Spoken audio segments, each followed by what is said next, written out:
Hi everyone, welcome to UTV Gooner. I'm delighted to have on Ram from the Austin Gooners on. Hi Ram, how are you? I'm good. I mean, good to meet you and appreciate you having me on, man. Thanks so much for coming on. It's a pleasure to have you on and talk to our viewers about Arsenal in Austin. So we tell our viewers a little bit first of like about how you got into Arsenal and a bit about your group, please. Yeah, so I got into Arsenal maybe about 3 or 4 years ago.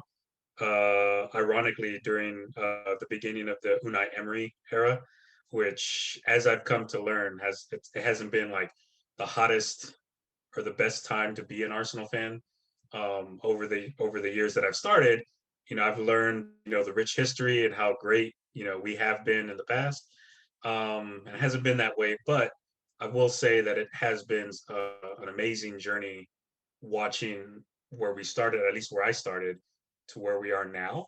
Um, and a big reason why I did become a fan was because of the group, Austin Gooners, here in Austin, Texas. One of my best friends is like I guess you would be like I would say like in the leadership of it. Like he used to be like the branch manager. And when I say branch manager, there's Arsenal America, and then there's just different branches across all cities across the nation, right? So Austin, Texas is a real big hub for in Texas at least. Austin Gooners is what we're called. So he used to be the brand manager there, and it was just as I decided to follow the sport a little bit more, it only made sense that I would follow a team, right? Like I had to pick a team to support. So I went to him and he was like, well, why don't you just be an Arsenal fan? And so I went to a match at the pub. We played Man City, our first game of the Unai Emery era, and it wasn't a very good result. It was, I don't even want to like recall the score, but I do recall like by the end of the match, I was like a little bit, tipsy or whatever. So I was having a good time. And then it just grew from there. And so now I'm into the podcasts. I follow the news. I watch all the Premier League matches. So yeah, I'm Arsenal through and through now, and it's been a great journey from, like I said, from then until now. And we're also gonna do like there's a couple events that we do every year. I know there's one. Texas is such a big state, so I don't know if any listeners are from uh, the U.S. or or they're not from the U.S. You look at a map, Texas is a huge space, right? So we have this thing called Arsenal, or we call it the Roundup. So it's just a roundup of all the like Houston, Texas, San Antonio, Texas, Austin, and Dallas. We kind of rotate between each city and just have like a social weekend where we bar hop, maybe watch a match if there's a match going on that weekend. So there's like a lot of events going on. I know there's next month there's something called Gooner Gras, which I'm hopefully going to join, where it's going to be over there in New Orleans next month. I don't know if there's a match that weekend, but it's the same thing, kind of like a national event where everybody kind of gets together and just kind of revels in all things Arsenal. So that's the group I jumped in on, and you know it's been great. I'll say that. Sounds amazing. I've heard about the event you were talking about, and I've seen some of the clips of it. And yeah, it seems really cool when you all get together like that. And I've seen online, like I was doing some research into the different supporter clubs you have in America. And it's like every state has an Arsenal supporter club. It's amazing. Yeah. And we have out there in America. The Liverpool game, we're trying to forget about Mhm. it. It's painful for us. But what are your thoughts on the match and how it went? Well, um, I mean, I will backtrack a little bit and say like I think the first leg was incredible, right? Down to 10 men, we drew 0-0 away from the Emirates. And I thought it was good. I thought, we set ourselves up nice to kind of have a good showing, this past Thursday. I think we just fell flat. And I think I don't know like where to go with this, but that's sort of what I expected as well. Even though I was disappointed, I was hopeful that we would win the match and move on to the final. But I also wasn't entirely 100% disappointed in what I saw. And mainly it was just because of everything that was going on. I think, we did like for example, Tomiyasu was back in the lineup, but he was hurt. So I figured, all right, he's been hurt all this time. When you're hurt, you're not necessarily training 100%. So it wasn't surprising to me when I'm watching him play. And I mean, he did the best he could, but he wasn't looking his best, right? Same thing with like Martin Odegaard, although he like I think he stood out. Also, like I mean, he had just been coming off of COVID, so I think overall it was disappointing, and I wanted our boys to advance to the final and play for a trophy since that's literally the only trophy we'll be playing for. And I thought over like for the team it would have been a good morale boost to kind of play and compete for something to win. And so it was a little bit of a letdown in that respect. But I think overall, the bigger prize, the biggest prize right now is finishing in that top four spot. So I think the fact that, even though it did suck to watch our boys lose, I was already kind of thinking about it. All right, well, whatever, that game's out of the way. It sucks, but let's focus on Burnley as a fan. Like let's focus on them and let's see what we can do to secure that top four spot because ultimately that's the biggest prize we have, even if we were going to play for the Carabao Cup. We've had a disappointing January. We've really struggled this month. We've not won a game. So we had that City game, and we had a Nottingham Forest game. We had that Liverpool game as well, where we did play well, but we didn't win that year as a draw, and then we lost other day to them. So it's been a really bad January. We need to get back to winning ways. We can see that we're really lacking in depth in our squad, and we really do need to improve our squad to help us get that top four. In terms of transfer news and in terms of positions where you think we can strengthen, where do you think we need to try to improve the most? Yeah, and I want to touch on what you said with the depth, and think one of the reasons why I wasn't entirely disappointed in like what happened on Thursday, as you mentioned, like it's been sort of a tough January, but I remember looking ahead at the beginning of the season and thinking like, oh, like AFCON's coming up or AFCON's happening. We're gonna lose out on a few guys there. And then so I had already anticipated like, oh, like January is gonna kind of not be the best month ever, right? Because of AFCON. So I guess that's why in the back of my head, like I was just kind of hoping for the best but expecting the worst. Um, and then you throw in the injuries, you throw in the COVID. So as far as like transfer, I really hope we do get the guy from Florentina. What's his name? Vlahovic. Duvan. How do you say it? Vlahovic. Vlahovic. I hope we get him. It'd be nice. I mean, that's the big fish, right? But I do hope that we also are targeting hopefully some midfielders because I mean, I think the Nottingham Forest game is where I noticed like I mean the fact that we had started like Charlie Patino, although he's gonna be the man, and then was really excited to see him in the starting lineup earlier, and following the under 23s, you hear his name come up a lot, and seeing him start was exciting. But I think within the first like 15 to 20 minutes, I was like, oh God, like if this is what we have to do until we get our guys back from AFCON, like this is gonna be rough. I was like, and I remember being at the pub and talking to someone, and I was like, we need to sign a midfielder like tomorrow. And this is like immediately after the game, and I was like, we need to sign somebody tomorrow. Like I don't even care who it is. And obviously that didn't happen, but I think moving forward, yeah, I definitely want to see. Like, I mean, I know that the striker is like the biggest deal. And then I think it was really disappointing to see like Ainsley Maitland-Niles go out on loan. Like I think he could have been somebody that we could have used that day. So hopefully we get some more midfielders. I think we're pretty solid like in the back. Maybe somebody like to back up Tomiyasu. I mean, because someone like Cedric Suarez is not going to be, not somebody that I'm ever particularly excited to watch play. So when he went in, like when he started those games, like, I was already thinking like, all right, this is going to be hell. But I don't know. Yeah, I think the two biggest positions would be midfielder, just for more depth, and then a striker. And I guess I didn't envision that happening at the beginning of the year. I mean, I knew we weren't going to have, Europe games, so it's like, all right, just one game a week. I guess we'll be fine with the depth we have. But it turns out like maybe that's not the case. Injuries do happen. Obviously, we're living through COVID, so yeah, I don't know. And I don't know outside of that big fish out in Florentina, like I don't know who else we've been targeting. I'll admit that I'm not really like followed too much with like the news, like the transfer stuff kind of gets me nervous. Like I don't know who we're gonna sign, what we're gonna sign, like rumors every day, things of that, in and out. So I don't know. What do you think as far as like outside of So they're saying we've been linked with Everton's Calvin Lewin and Aston Villa's Ollie Watkins. So they could be good signings too. They're proven in the Premier League, so they won't take much time to adjust. And both, young and have shown their ability, so they could improve us. But I've not seen a lot of the Florentina guy Vlahovic, but the clips I've seen and the things I've read about him, he seems to be a really good player in high demand. So yeah, if we can get his side in, that'd be amazing. But I really think centre midfield's the one we really need to focus on, because we've seen that we're lacking there a lot. Especially with the red cards we've been getting. So that tomorrow we're missing Xhaka and now Partey as well. It's so unfortunate, just to top off a bad day for us against Liverpool, for him to then get that red card. He's just come back from Africa and played in that game, and we're like happy we are going to have him back quickly for the Burnley game, and then he gets the red card. So he's not available. Xhaka's not available.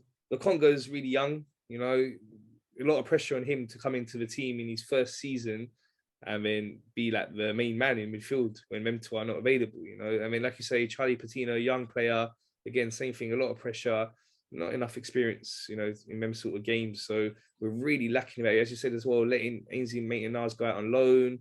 El Nenny's away still in the African Cup of Nations as well. So yeah, we need to strengthen that area. For me, centre midfield should be priority. But if we can get a striker in now as well, that'd be amazing. If not, there's the Aubameyang situation as well. We don't know what's going to happen with that. Is Arteta going to bring him back into the team, or is he just going to keep him out and try and sell him? Or we don't really know. What's your thoughts on the Aubameyang situation? Man, first of all, yeah, I was really sad like when everything played out the way it did.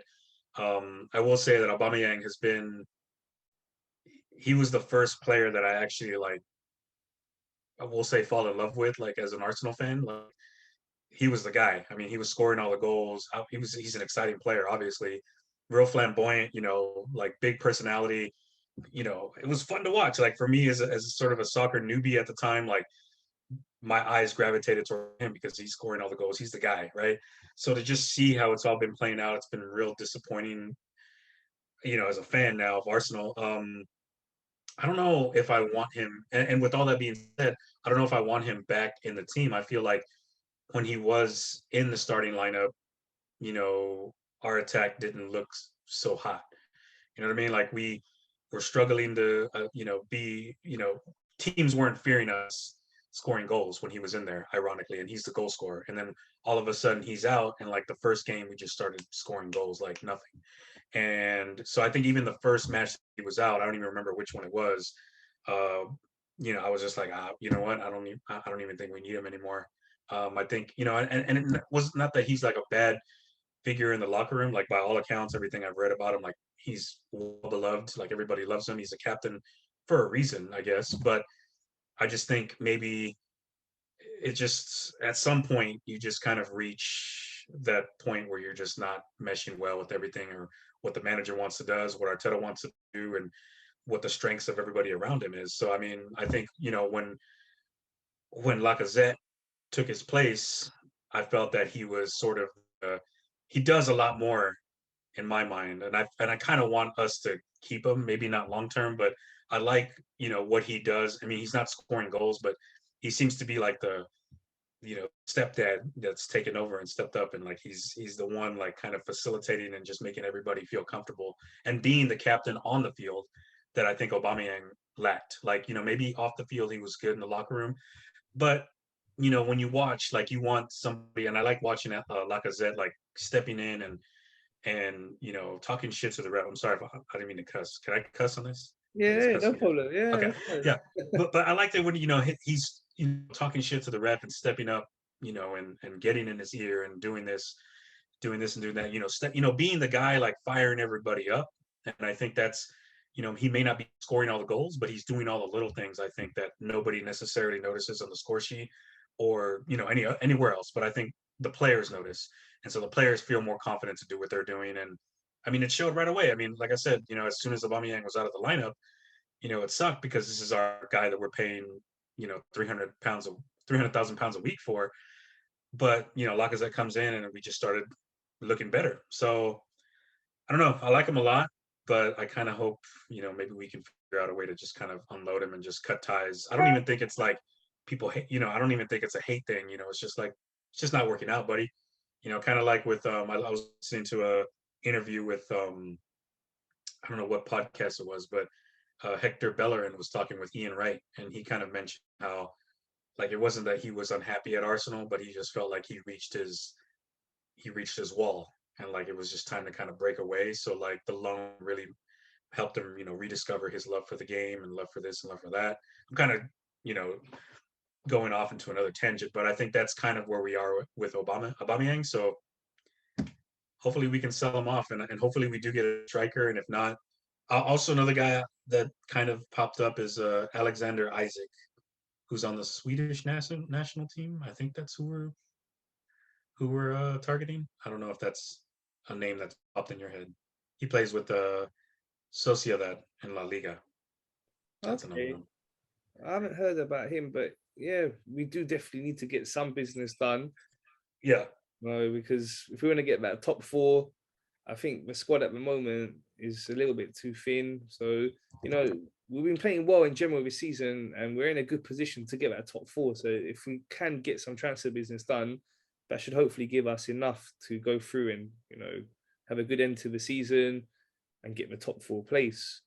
So if because and then go on. oh, I'm sorry, but like that's what I'm worried about too. Like Vlahovic is like that's the big fish, but like that's the only name that I'm seeing, right? Like it seems like we're putting the full court press to borrow like a basketball term, but we're putting everybody on this guy. And like, what if he decides not to come? I mean, are we just going to be left stuck without anybody? I mean, not that we don't have anybody. I mean, but we don't have. Well, I mean, I think we do need to make like a big splash to kind of compete for top four. I think who we like. Let's say nothing happens and we get like let's say worst case scenario, the deal falls through. Maybe we get somebody else.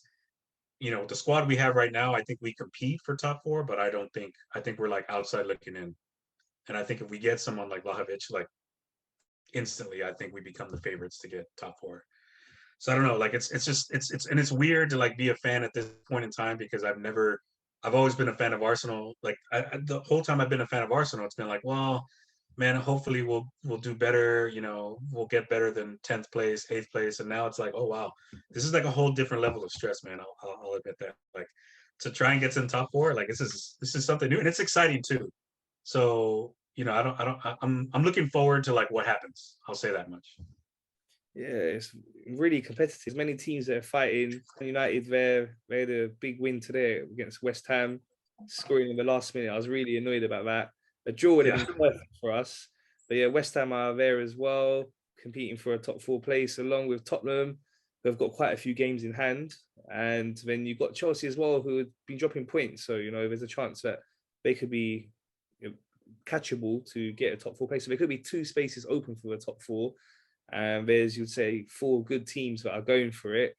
And you can't rule out the likes of Leicester as well. So it's really competitive. And that's why if we get the transfer business done, it's going to hopefully give us that chance to seal the position. Because with the way we've been performing in some of the bigger games, apart from Man City, where we did play really well, but against the bigger teams, we've not got the points we should be getting. We've been quite Right. good at putting away the smaller teams, and getting the wins there. But against some of the bigger teams, we've not really got the points and we've looked really poor, especially earlier in the season.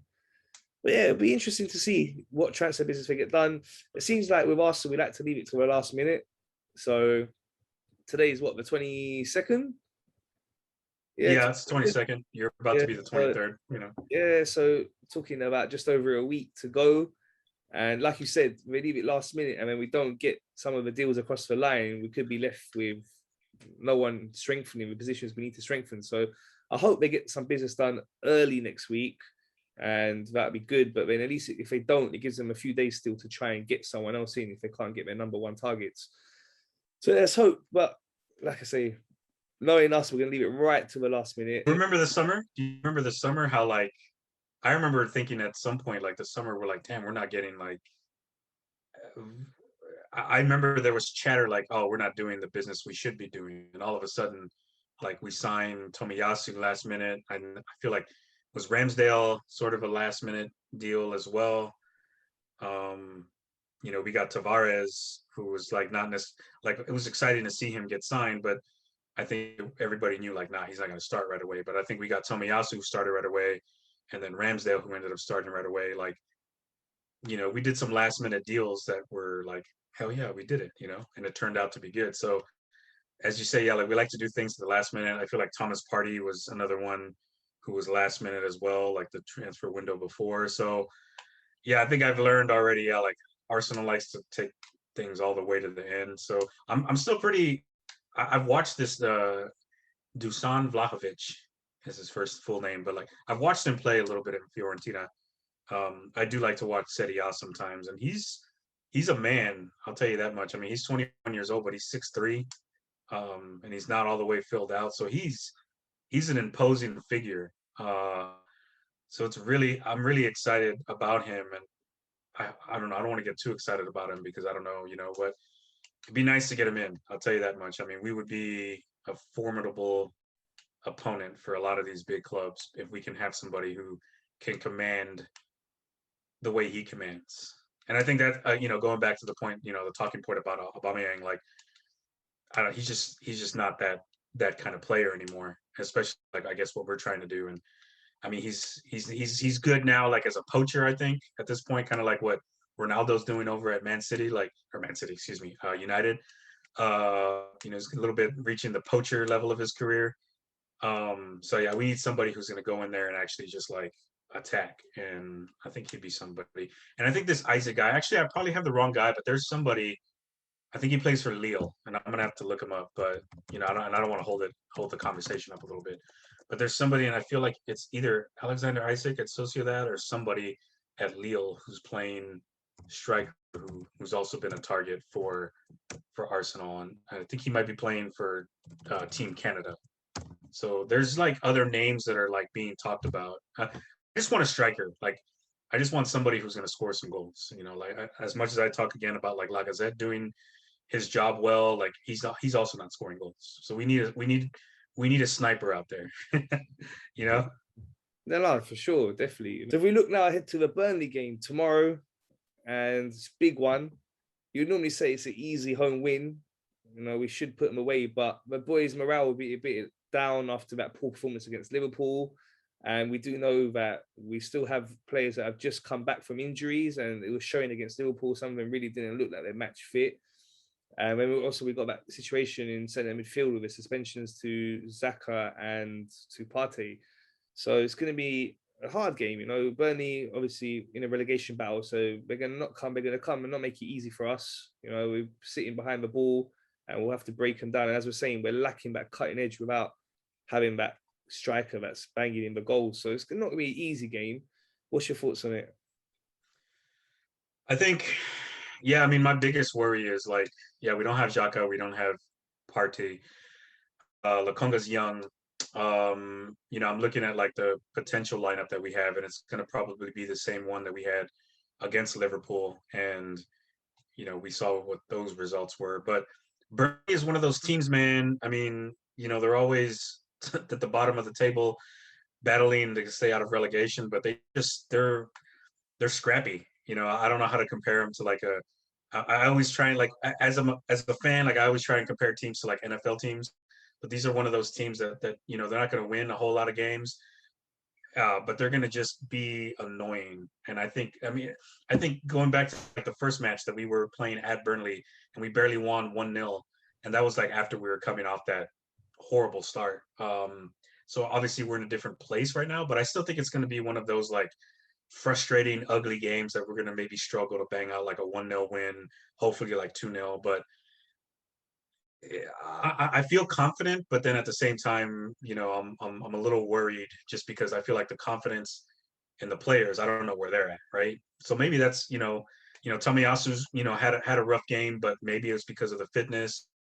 Lakonga, like I mean, he's a young kid, so hopefully he can kind of get over it. One bright spot for sure that's definitely come up, man. Martinelli, man, like he was one of the bright spots against Liverpool, and I'm really excited to kind of see what he can do, by himself. I kind of want him to maybe start passing it a little bit more and involving other people, but I like that he's just kind of taking the ball, and once he's getting there, he's looking to figure out a way to score. So I'm so excited to like see him mature in terms of like at the right time, just passing it to somebody else. Because there was a couple of times in that Liverpool game where you're watching him like, do his thing, and you're like, right, pass the ball out, pass it. Like you can't do it. You can't do the awesome move that you want to do. So get rid of it. Get it to somebody else. So we'll see. I don't know. I'm excited, but like I said, I'm a little bit nervous as well because it's been a rough month, and we really need a win to help, with the morale. So we'll see. Who knows? I still think we'll win like 2-0, but it's going to be like a very like nerve-wracking 2-0. Yeah, I Yeah. think with Martinelli for the Liverpool game, he was really isolated. Tini wasn't able to get forward enough to support him, and in general, we weren't able to get enough numbers forward to really support him. So that made it more difficult for him. But in general, he's been playing really well, since he's come back into the team, and definitely one of our better players at the moment. So yeah, hopefully he'll be on fire against Burnley. We're going to need him, and we're going to hopefully get the vital 3 points. I'm going for 2-0 for that game as well. Same as you. I think it'll be tight. It'll be hard to break them down. It might be 2 goals in the second half. Don't see it being too comfortable because definitely there seems to be a lack of match fitness with the players. It was Yeah. shown in the Liverpool game, and that was only a couple of days ago. So we're not had much time to recover from that. It's always deflating to lose a semi-final. Yeah. So they have to pick themselves back up. But the importance of the game, so it should be easy for Arteta to motivate them, saying that this is it for our season now. That it's pure concentration on the Premier League and getting that top 4. So we really got to take each game as they come and really get the points and be as consistent as we can to get back top 4. So last thing I'll ask you, let's hope that we do get the transfer business done. And it's hard for us to say who we're going to get in, where we're going to strengthen, but let's be positive and say we do get some transfer business done. Do you think we can get the top 4? I think so. I think, with the games that we have at hand, like plus everything else that's coming up, I feel like this season is all seasons are roller coasters, right? You have your highs and you have your lows. We started at a low, we hit a little bit of a high, right? A high that took us long enough, like lasted long enough to get us like top 4 at the end of the year. At the end of 2021, we were top 4. It's been a rough month, but we're gonna get hopefully let's assume we're gonna get some solid transfer business done. We're gonna get everybody back from AFCON, and I think from AFCON we can get, and he's a good depth guy, and I think he can come in and do well. Pepe, I think, has fallen out of favor a little bit, but I think his performance so far, I've been watching some of the AFCON, I'll admit, and it's been exciting, right? And Pepe's been one of the standouts. Ivory Coast is doing well, and he's looking good. So hopefully, maybe that, he's put some game on film to where maybe he can get himself back into the team, or at the very least be a solid depth guy, and be somebody who can support just in case Saka needs a rest or Martinelli needs a rest or whatever. Um, I'm really confident that the guys that and then Party as well, like he was finally starting to turn it around before AFCON happened, and he was looking good. AFCON, Ghana didn't do so well. It sucked, it sucked for them, but it was good for us. Obviously, he's going to be out because of the red card, but that's another conversation. But I think it'll be close, but I think we have to be the favorites for a top 4 spot, just because I don't know. I just feel like we got the younger team, and our guys are just there's a phrase I hear a lot in American sports, like our guys are just too young to care about the moment, right? I don't think they're going to be scared when it comes down to it. Like, there's all this history behind all these clubs, and especially Arsenal. Like these guys, and some of these guys know the history, but also they're just too young to really give a shit about it. They're just going to be like, well, we're just going to go out there and play, and what happens happens. And I think we'll get the results we need to finish top 4. That's how I feel. I feel like this again, and this is just my perspective as a fan that started out watching Unai Emery ball, and now we're in Arteta ball. Like the progress that I've seen, like this is the most exciting time for me as a fan, and I think we've got the depth, like we got the players right now. I think we can already compete, and I think we just need to add a couple of solid signings. But I think if we can get that big fish, I think I wouldn't so far as to say like guaranteed, but we'll be up there. Like I think we'll pull it out at the end. It'll be like a last minute, like second half of the final match of the day or match of the season type of thing, but I think we'll get there. Yeah, we've definitely got a very good young team, and it'll be vital for us if we're to get Champions League. We then can develop faster because we can attract better players. It'll help us financially as well. So it's really important if we can get top four this season and get the Champions League football. In terms of like the competitiveness of the top four, it's going to be difficult, we know. But the good thing for us is we don't have any European football. We're not in any of the cup competitions, so we've got to try and look at the bright side that we can focus fully on the league. We've got a lot of rearranged games coming up as well. So we got the Tottenham game that got cancelled. We also got the Wolverhampton game that got cancelled on Boxing Day. And then we got the game against Liverpool. So we were meant to play Liverpool on the weekend of the League Cup final. Because they're in the final, that game's been postponed as well. And also we were due to play Chelsea in a couple of weeks' time, but they're going to be away at the World Club Championship. So that's another game that's been postponed. Mm-hmm.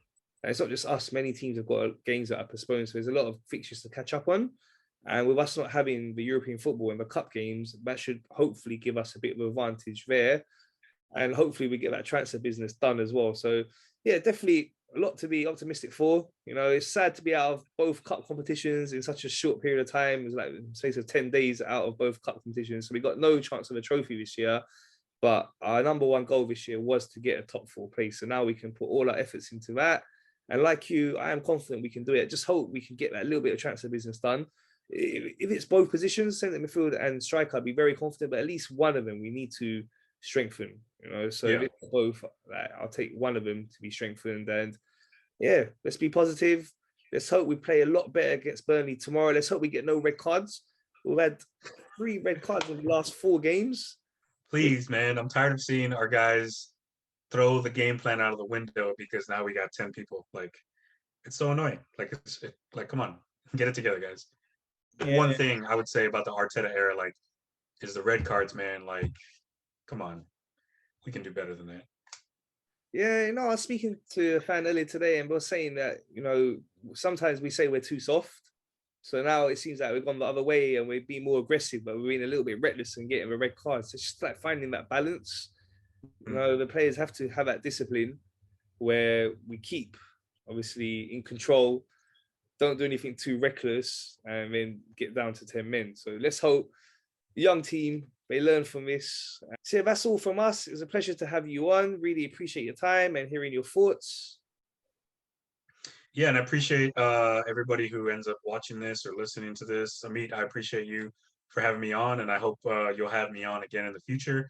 And anybody following along who happens to, stumble across our tiny city of Austin, Texas, come check us out. We're at the Tavern on 12th and Lamar for pretty much every match that Arsenal plays. Follow us at Austin Gooners on Instagram, Facebook. I do all that stuff. Yeah, looking forward to connecting with more fans. This is a great club and a great community to be a part of. So thank you again. Thank you so much. I'm happy to be a part of this. You're welcome. And for sure, I'll put the link for your social media platforms, and hopefully I'll be down in America sometime soon. I'll definitely love to come watch a game with you guys and meet you. And for sure, we'll have you back on really soon. So that's all from us. Please remember to subscribe, like, and share.